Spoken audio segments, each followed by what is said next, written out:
이처럼 예비 후보들이 본격적인 선거운동을 시작하면서 경찰과 선관위도 불법 선거운동 단속에 나섰습니다. 특히 SNS를 통해 퍼지는 가짜뉴스도 단속 대상인데 지난 6.13 지방선거에선 광주 전남에서만 300여 명이 공직선거법 위반 혐의로 기소됐습니다.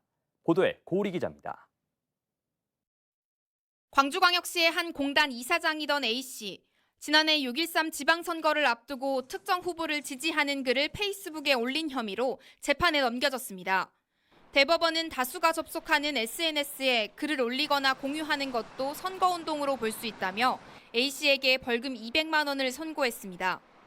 공무원 등 선거운동이 금지된 사람이 아닌 경우 SNS를 통해 특정 후보를 지지할 수 있지만 후보자에 대한 가짜뉴스를 배포한다면 선거법 위반에 해당할 수 있습니다.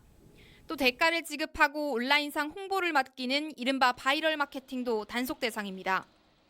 유사기관 사조직 그리고 집회, 모임 등을 이용한 전통적인 위법 행위는 감소하고 있는 반면 허위사실 공표라든가 여론조사 관련 불법 행위 그리고 SNS를 통한 불법 행위는 계속 늘어나고 있는 상황입니다.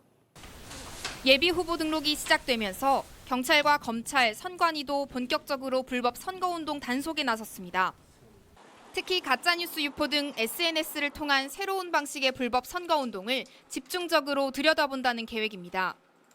지난 6.13 지방선거 과정에서도 모두 721명이 검찰에 입건됐고 이 가운데 340명이 기소되기도 했습니다. 이번 총선도 선거사범 공소시효가 만료되는 오는 10월 15일까지 단속과 수사가 계속될 예정입니다. KBC 고울입니다.